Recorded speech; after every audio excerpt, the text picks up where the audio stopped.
দর্শক কাছেও দূরে যে যেখান থেকে এটি নিউজ দেখছেন সবাইকে স্বাগত জানাচ্ছি কৃষি ও কৃষককে নিয়ে এটি নিউজের সাপ্তাহিক আয়োজন কৃষি ও প্রযুক্তি অনুষ্ঠানে। মুরগি এবং ডিম নিয়ে যদি আমরা কথা বলি তাহলে বলতে হবে বাংলাদেশের প্রায় প্রতিটি পরিবার এটি ব্যবহার করেন, কিন্তু বাজার থেকে যে মুরগি ও ডিম আমরা খাই সেটি আসলে কতটুকু নিরাপদ সে প্রশ্ন থেকেই যায়। আবার মুরগি পালন করতে গিয়ে পরিবেশের ক্ষতি হচ্ছে কিনা সেটিও বিবেচনার যোগ্য। কাজেই বাংলাদেশে কিছু খামারি তৈরি হয়েছেন যারা সবগুলো প্রোটোকল মেনে নিরাপদ মুরগি এবং ডিম উৎপাদন করেছেন। আমরা ময়মনসিংহের ভালুকায় এসেছি, এমনই কিছু উদ্যোক্তা রয়েছেন যারা নিরাপদ মুরগি এবং ডিম ছড়িয়ে দিচ্ছেন বিভিন্নভাবে। তাদের খামার, তাদের উদ্যোগ এবং ভবিষ্যতে তাদের কী পরিকল্পনা এবং এটির সম্ভাবনা বাংলাদেশে কেমন সেটি নিয়ে আজকে পর্বে আমরা কথা বলবো। পুরোটা সময় জুড়ে আপনাদের সঙ্গে থাকবো আমি ফেরদৌস রহমান।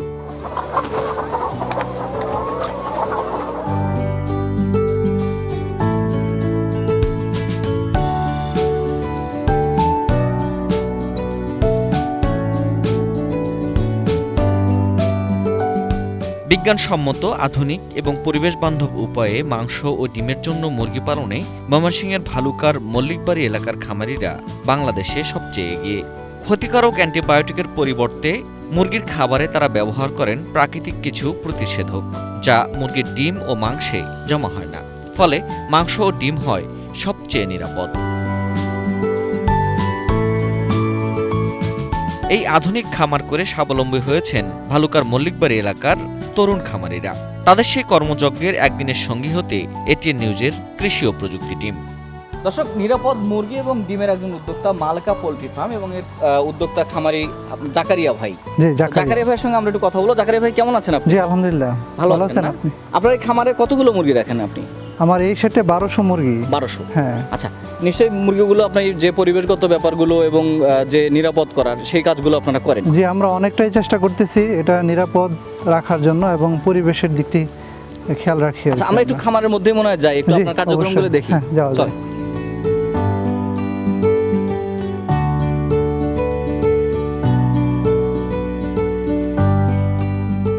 এসব খামারে ঢোকার প্রথম শর্তই হলো জীবাণুমুক্ত হতে হবে যে কাউকেই। দরজায় রয়েছে পটাশযুক্ত পানি, এছাড়া জীবাণুমুক্ত স্প্রে দিয়ে পুরো শরীর স্প্রে করার পর খামারে প্রবেশ করা হয়।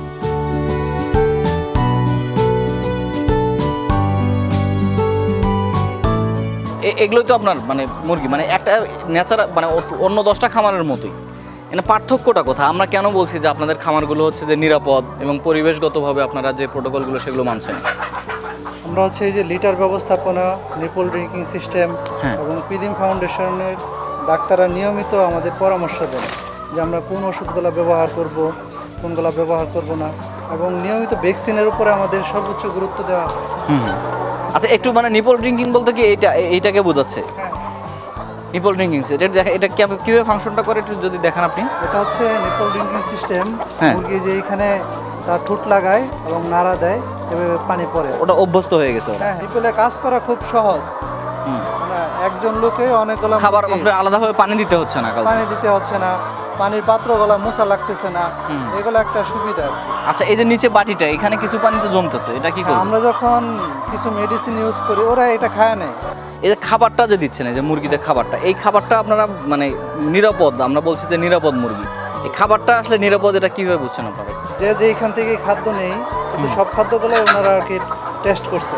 আর এখানে ওই যে খাদ্যগুলো তো ব্র্যান্ডেড খাদ্য আমরা ইউজ করি। আচ্ছা আচ্ছা, ইন্ডেক্স আছে, মানে ব্র্যান্ডের খাবারগুলো আপনারা ব্যবহার করেন। খাবারের মধ্যে কি কি থাকে মুরগির খাবারের মধ্যে?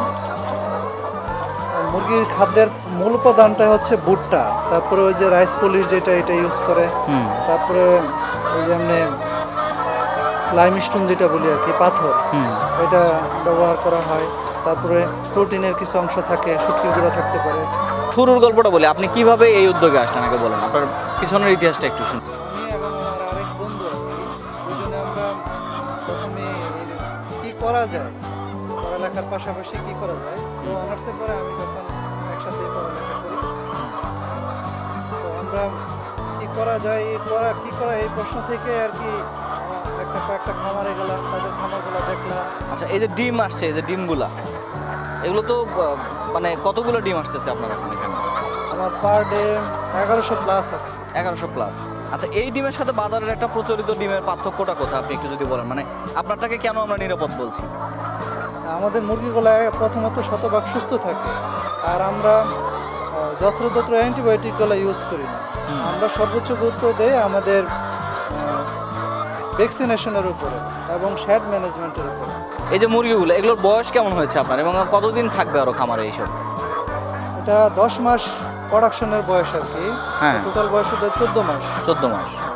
এখানে ওরা আপনার আরো- সবগুলো কি 10 মাস হয়ে গেছে? হ্যাঁ, 10 মাস। আপনার 4 মাস পর চেঞ্জ করতে হবে। হ্যাঁ। তখন এই মুরগিগুলো কি করবেন আপনি? তখন এইগুলো আমরা ওই যে লোকাল অনেক পাইকার আছে, ওদের আমরা মিডিয়া বলি আর কি। হুম। ওরা এইখানে দেখা যায়, তারপরে ঢাকার পার্টির কাছে ওরা সেল করে। আর একটা বিষয় আপনি বলতেছিলেন যে সাধারণত একটা মুরগির খামারে আশপাশ থেকেই গন্ধ পাওয়া যায়, কিন্তু সেখানে আপনার খামারে আসলাম দেখা যাচ্ছে যে মানে গন্ধ নাই। মোটামুটি আমি যে খামারের মানে মুরগির খামারের মধ্যে আছি এটা ঠিক বোঝা যাচ্ছে না, আমি খুব কাছে থেকে গন্ধটা পাচ্ছি না।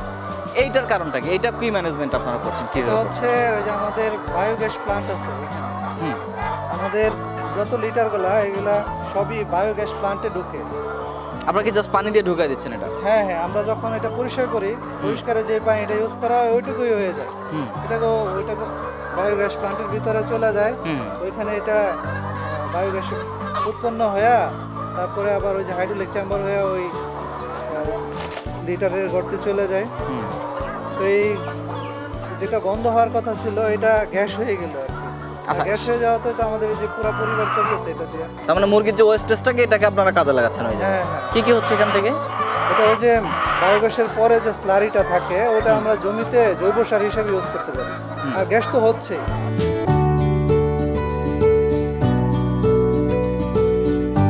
ময়লাগুলা এখানে এই যেটার ভিতরে আসে, হুম হুম এখান থেকে তারপর ওই যে খাবারের সাথে যে পাথর টাথরগুলা থাকে হুম। এগুলা ফিল্টার হয়ে যায় এখানে। হুম। শুধু যে লিটারগুলা এইগুলা এটার ভিতরে চলে যায়।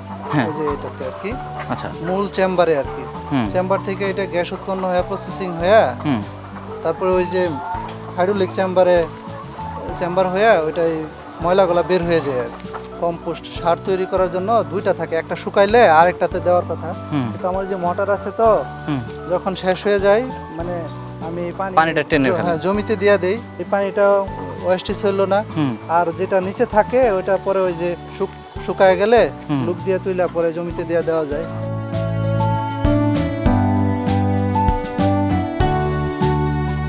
স্বল্প পুঁজিতে পোলট্রি করা যায়, কিন্তু পোলট্রি করতে গেলে এই যে ধরেন পরিবেশগত ব্যাপারগুলো, গন্ধ না ছড়ায়, আপনার যাতে রোগটা না ছড়ায়, আপনার মাংসের ডিম যাতে নিরাপদ হয়, সেই খামার যখন কেউ করবে সে কোন কোন বিষয়গুলো মাথায় রাখবে এবং কি কি করবে আপনার কাছে মনে হয়? প্রথমত হচ্ছে যে যদি কেউ এই খামার করতে চায় মানে মূলধন থাকলেই করা যাবে বিষয়টা এরকম না। সর্বপ্রথম বিষয়টা হচ্ছে তার এই বিষয়ে প্রশিক্ষণ থাকতে হবে, প্রশিক্ষণ নিতে হবে এবং ভ্যাকসিন মেডিসিন এবং এই বিষয়ে তার ধারণা থাকতে হবে। একটা শেড কীভাবে ম্যানেজমেন্ট করা যায়, ঠিক আছে, এই বিষয়ে তার ধারণা থাকতে হবে। মোট কথা প্রশিক্ষণের বিকল্প নেই, প্রশিক্ষণ থাকতে হবে। প্রশিক্ষণ ছাড়া এটা আসলে ভালোভাবে সম্ভব না। আচ্ছা, আপনারা যে পরিবেশের দিকটা সবার আগে মাথায় রাখতেছেন যে আপনার এখান থেকে যেন পরিবেশ ভালো থাকে, আপনার মুরগি থেকে যাতে অন্য কেউ এফেক্ট না হয়, এই জিনিসগুলো মাথায় রাখতে হবে কেন এবং কেন সেই উদ্যোগ নিলে ভালো হয় আর কি? কেন আপনার খামারটা একটু ব্যতিক্রম বলছি আমরা? পরিবেশ যদি খারাপ থাকে তাহলে নিজেরও যেরকম ক্ষতি, নিজের ফার্মের যেরকম ক্ষতি, হুম। প্রতিবেশীর ক্ষতি হবে, এলাকার এরকম একটা পরিবেশের সমস্যা। নিজে ভালো থাকার জন্যই এই পরিবেশটা ভালো রাখা দরকার। আর ভালো রাখার জন্য এটা খুব বেশি কিছু প্রয়োজন না, এটা তো প্রফিটও হয়। আমি যেরকম বায়োগ্যাস থেকে গ্যাস পাচ্ছি, ঠিক আছে, আবার এবং এই যে ময়লাটা, ঠিক আছে, লিটার যেগুলো এইগুলো আমি পরে আবার ব্যবহার করতে পারতেছি। মানে ওটা বিক্রি করে ওটা থেকে আপনার কিছু না কিছু আসছে। হ্যাঁ, জমিতে সার হিসেবে ব্যবহার করতে পারতেছি। আশেপাশে যারা আছে তারা তো জানে যে আপনার মুরগির ডিমটা ভালো অন্যদের চেয়ে। হ্যাঁ, আশপাশের এরা তো নিয়ে যায়।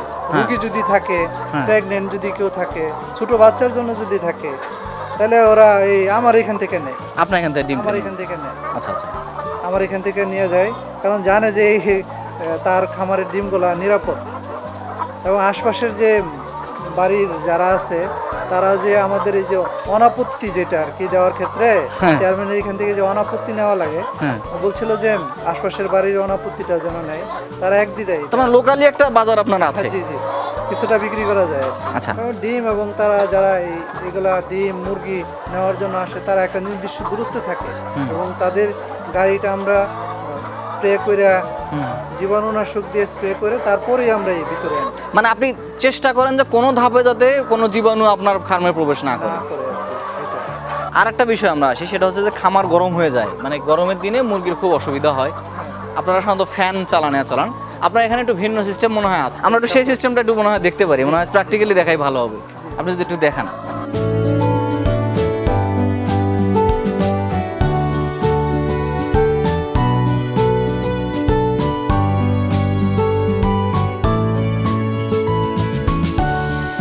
এটা হচ্ছে ওই যে পানিটা যে স্প্রে হচ্ছে, এটা ওই যে পানিটা এই কাপড়েও লেগে যাচ্ছে আর কি। হ্যাঁ, হ্যাঁ। এখানে আরেকটা লেয়ার আছে, কাপড়ের আরেকটা লেয়ার।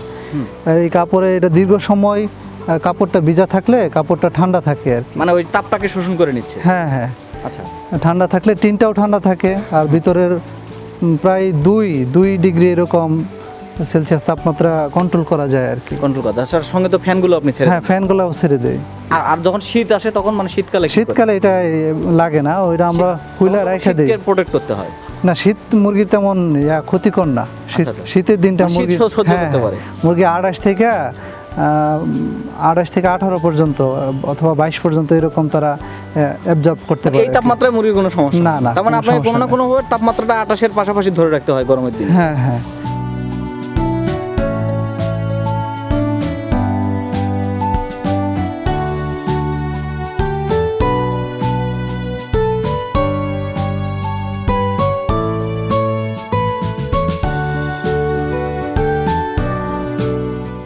দর্শক, অনুষ্ঠানের এই পর্যায়ে ছোট্ট একটা বিরতি নিতে হচ্ছে।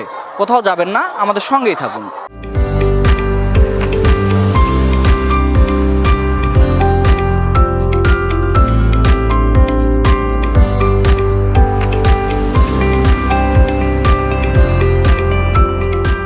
দর্শক, বিরতির পর আবারও সবাইকে স্বাগত জানাচ্ছি কৃষি ও প্রযুক্তি অনুষ্ঠানে। আমরা কথা বলছিলাম প্রান্তিক খামারিদের মাধ্যমে নিরাপদ মুরগির ডিম ও মাংস উৎপাদন নিয়ে।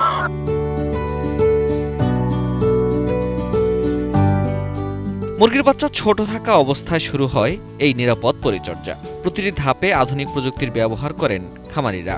একসঙ্গে অনেক মুরগিকে ভ্যাকসিন প্রদানে ভ্যাকসিন গান ব্যবহার করেন তারা।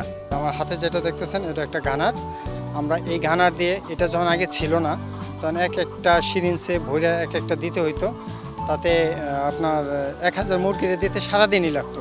আর এখন যে জিনিসটা আমার হাতে দেখতেছেন, এটা 1000 মুরগিরে দিতে সর্বোচ্চ আপনার 20 থেকে 45 মিনিট, সর্বোচ্চ ভালো যদি দাতা হয় তাহলে আপনার 30 মিনিটের মধ্যে কমপ্লিট হয়। মানে মুরগির ঠান্ডা লাগলে কালো জিরা, তারপরে আছে রসুন, তারপরে আমরা আদা দেই খাদ্যের সাথে, এবং আমরা ওই যে সালমোনেলার লুটটা বেশি পড়লে আমরা হলুদের গুঁড়া দিই খাবারের সাথে। মুরগির ঠোঁট ধারালো থাকলে খাঁচায় একজন আরেকজনকে আহত করতে পারে, তাই তাদের ঠোঁটের সূচালো অংশ কেটে দেওয়া হয়। এই কাজেও আধুনিক ইলেকট্রিক মেশিন ব্যবহার করা হয় খামারে। মুরগির বিষ্ঠা সাধারণত খামারের পরিবেশকে গুমট করে রাখে, তবে ময়মনসিংহের ভালুকার এসব খামারের পাশ দিয়ে গেলেও কোনো গন্ধ পাওয়া যাবে না, বোঝাই যাবে না যে এখানে একটি মুরগির খামার আছে। কারণ মুরগির বিষ্ঠা থেকে সর্বাধুনিক উপায়ে বায়োগ্যাস তৈরি করেন এসব খামারি, যা পরিবারের রান্নার পাশাপাশি বাণিজ্যিকভাবেও ব্যবহার করতে পারেন খামারিরা। আমাদের তো ওয়েস্টেজে আগে মেইন সমস্যা ছিল ওই ওয়েস্টেজের সাথে, মানে পোলট্রিটার সাথে পাথর ছিল, ছোটো ছোটো পাথর। এই পাথরটা আমরা একটা প্রযুক্তি উদ্ভাবন করে যে পাথরগুলো কীভাবে আলাদা করা যায়। তাহলে ওখান থেকে যে ওয়েস্টেজটা আসতেছে, এইটা হচ্ছে বেশ গভীর। এটা গভীর, গভীর। পাথরটা নিচে পড়ে পাথরটা নিচে পড়ে যাচ্ছে, লিটার এসে এই চেম্বারে আসতেছে। এই চেম্বারে? হ্যাঁ, এর নিচে একটা চেম্বার আছে। আচ্ছা, এই চেম্বারে লিটারটা জমা হচ্ছে। লিটারটা জমা হয়ে গ্যাস উৎপন্ন হয়েছে। হ্যাঁ। গ্যাস ছেড়ে দেওয়ার পরে ওই ক্লারিটা জমা হচ্ছে এইখানে। এই কম্পোস্টটা আমরা কিন্তু বিভিন্ন জায়গায় সেল দিতে পারছি, শুকায়ে বিভিন্ন গুঁড়ো আকারে। কোনো মুরগি অসুস্থ হলে খামারিদের তারা পরামর্শ দেন বৈজ্ঞানিক উপায়ে। মৃত মুরগির পোস্টমর্টেম করে নানা ধাপে রোগের কারণ নির্ণয় করা হয়। এ কাজে যুক্ত আছেন প্রকল্পের ভেটেরিনারি ডাক্তার।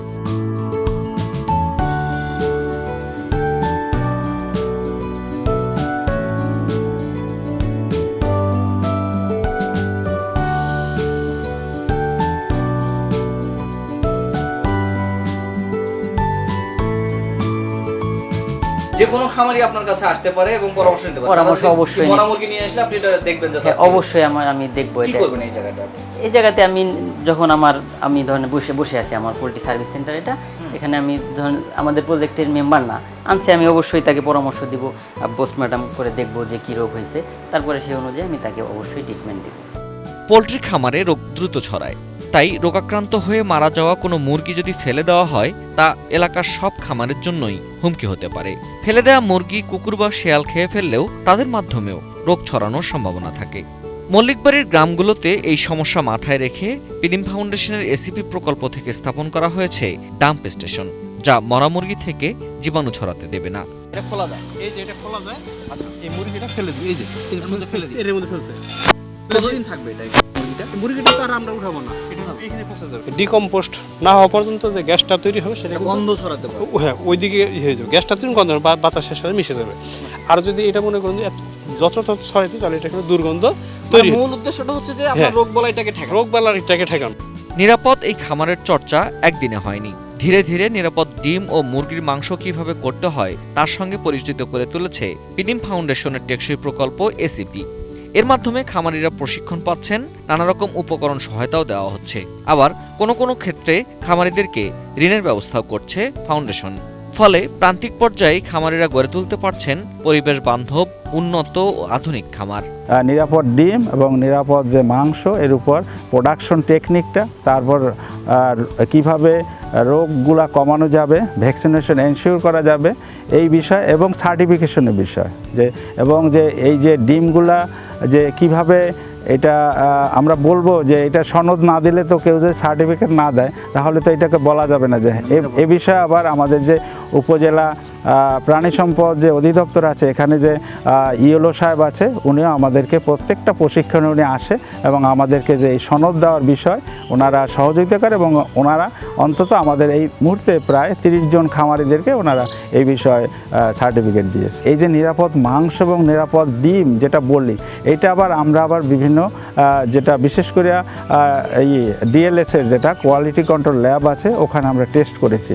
সেখানে আমরা দেখেছি যে ক্রোমিয়াম, তারপর অ্যান্টিবায়োটিক বা অন্যান্য যে হেভি মেটালগুলো আছে ওইগুলা অনুপস্থিত। আমরা মোটামুটি এখানে প্রায় 30টি মডেল খামারের মতো আমরা প্রতিস্থাপন করতে পারছি, যেটা হলো আমরা এখানে এ পর্যন্ত প্রায় 672 জন আমরা খামারিদেরকে আমরা প্রশিক্ষণ দিয়েছি। তবে এসব খামারিদের একটা বড় সমস্যা হলো এখনও এই ডিম ও মাংসের আলাদা কোনো বাজার নেই। পরিমাণে কম হওয়ায় অন্য মাংস ডিমের সঙ্গে সাধারণ বাজারেই বিক্রি করতে হচ্ছে খামারিদের। ফলে নিরাপদ চর্চার পুরস্কারটা ঠিক মিলছে না তাদের। না আমরা আলাদা বাজার তৈরি করতে পারি নাই, এটাই আমাদের সবচেয়ে ব্যর্থতা। আর আমাদের এই প্রসেসিংটা যে আলাদা বাজার পাওয়ার সিস্টেমটা, এটাও আমরা পাচ্ছি না, মানে আমাদের এই লাইনটাই আমরা খুঁজে পাচ্ছি না। কি হতে পারে এই জায়গায় আলাদা বাজার করতে গেলে কি করা লাগবে? এটা আলাদা বাজার করতে গেলে হয়তো ঢাকা বড় বড় শপিং মল বা বড় বড় ইয়ের সাথে একটা অ্যাডজাস্টেবল হইলে হয়তো আমরা পাইতে পারি। এটা 10 জনে যে বিক্রি করে হ্যাঁ গরের লগে দামটা তাল মিলিয়ে পারতাছি না, আঙ্গর যে খরচটা একটু বেশি। খাদ্য ঠিকই একটাই খাওয়াইতেছি, ইন্ডেক্সের খাদ্য খাওয়াইতেছি, খাদ্য খালি দাম বাড়া গেল এই প্রশংসা। মুরগির যে ওষুধ কিনা যদি খাওয়াইবার যায় তো আঙ্গর আরো কম বেচলেও চলে, মুরগির ওষুধের সেটা আঙ্গর এই গুড়া খরচটা বেশি হয়। খামারিদের এই সমস্যা দূর করতেও ইতোমধ্যেই কাজ শুরু করেছে এসিপি প্রকল্প। যেটা ভ্যালু চেইনের বিষয়টা, যেটা হলো আমাদের যে নিরাপদ ডিম এবং নিরাপদ মাংসটা উৎপাদন করছে, এ বিষয়ে আমরা আমাদের একটা যেটা হলো একটা কোম্পানি কিনবো ইন্টারন্যাশনাল কোম্পানি, ওইটার সাথে আমরা অলরেডি যৌথভাবে কাজ করার জন্য মানে আমরা ওনাদের সাথে এগ্রিমেন্ট করি নাই, কিন্তু আমরা করব। এবং ওনাদের সাথে যে একটা অ্যাপস আছে, ওনাদের ওয়েবসাইট আছে, ওইটার সাথে অলরেডি আমরা যে ওনাদের মাধ্যমে আমরা এই মার্কেটিংটা করব। এখন আমাদের একটা পরিকল্পনা আছে এই প্রজেক্টের আওতায় যে আর্টিফিশিয়াল ইন্টেলিজেন্স, এখানে যেটা হলো একটা খামারে আমার যেটা হলো যে এই আর্টিফিশিয়াল ইন্টেলিজেন্সটা থাকবে, যেটা হলো এখানে অ্যাপসের মাধ্যমে এখানে যে খাবার দেওয়া, পানি দেওয়া, তারপর ঔষধের যে বিষয়টা, সেটাও আমাদের আসলে সব অ্যাপসের মাধ্যমে এখানে, এবং যেখানে এখানে সুবিধা হবে যেটা হলো যে আমাদের যে কস্টিংটা একটা খামার পরিচালনা করতে সেইটা কমে যাবে। তারপর হলো যে কোনো ডিজিজ আসার আগেই আমাদের যে সেন্সরের মাধ্যমে আগেই ফোরকাস্টিং করতে পারবে। খামারিরাও সবাই মিলে চেষ্টা করছেন আলাদা বাজার করার লক্ষ্য নিজেদের উৎপাদিত নিরাপদ এই ডিম ও মাংস ক্রেতাদের হাতে তুলে দেওয়া। আমরা যে মুরগিটা সেল করি, যেমন কোম্পানিগুলো কিন্তু সরাসরি সেল করতেছে, তারা ভোক্তা পর্যায়ে পৌঁছায় দিচ্ছে। আর আমরা যারা খামারি আছি, প্রান্তিক খামারি, আমরা হচ্ছে আপনার এখানে মিডিয়ার মাধ্যমে বিক্রি করতে হচ্ছে। আমাদের এখান থেকে একটা মিডিয়া কিনতেছে, সেখান থেকে আরেক জায়গায় কয়েকটা হাত বদল হয়ে আপনার ঢাকা মার্কেটে যাচ্ছে, সেইখান থেকে আপনার ভোক্তা পর্যায়ে যাচ্ছে। তো আমার মনে হয় যে আমরা যদি সরাসরি, যেমন মিট প্রসেসিং যে একটা মাধ্যম আছে, এটা মিট প্রসেসিং করে যদি আমরা সরাসরি ভোক্তা পর্যায়ে পৌঁছে দিতে পারি, সেই ক্ষেত্রে আমরা হয়তো একটা ভালো বেনিফিট পেতে পারবো আর কি। বাংলাদেশে সবচেয়ে বেশি ব্যবহার করা হয় মুরগির মাংস ও ডিম। শিশুরা এর ভোক্তা হওয়ায় এর নিরাপত্তার বিষয়টি আসে সবার আগে। ময়মনসিংহের প্রান্তিক খামারিরা খামারে যে নীতি এবং স্বাস্থ্যসম্মত উপায় অনুসরণ করছেন তা যদি বাংলাদেশের প্রত্যেকটি খামারে করা যেত, তাহলে দেশে উৎপাদিত সব ধরনের মাংস ও ডিমই হতে পারে ক্ষতিকারক অ্যান্টিবায়োটিক মুক্ত। দর্শক, ময়মনসিংহের ভালুকার ক্ষুদ্র এবং মাঝারি উদ্যোক্তারা নিরাপদ মাংস এবং ডিম উৎপাদন করছেন, কিন্তু সবচেয়ে বড় প্রতিবন্ধকতা হলো বাজার। আলাদা কোনো বাজার না থাকায় অন্যান্য বাণিজ্যিক খামারের মতোই এই নিরাপদ এবং মাংস ডিম চলে যাচ্ছে সাধারণ মানুষের হাতে। যদি এখানে একটা আলাদা বাজার তৈরি করা হয়, তাহলে ভোক্তারা জেনে বুঝে এই উদ্যোক্তাদের মাংস খেতে পারবেন এবং উদ্যোক্তারাও হয়তো সাধারণ খামারের চেয়ে একটু বেশি লাভবান হবেন। ভালুকার উদ্যোক্তাদের এই উদ্যোগ সারা বাংলাদেশে ছড়িয়ে যাক, সারা বাংলাদেশের সব ডিম এবং মাংসগুলো নিরাপদ হোক, এই প্রত্যাশা রেখে আজকের এটিএন নিউজের কৃষি ও প্রযুক্তি অনুষ্ঠান এখানে শেষ করছি। সবাই ভালো থাকুন, সুস্থ থাকুন, আর সবসময় এটিএন নিউজের সঙ্গেই থাকুন। দেখা হবে আগামী পর্বে অন্য কোনো কৃষির গল্প নিয়ে, অন্য কোনো জায়গা থেকে।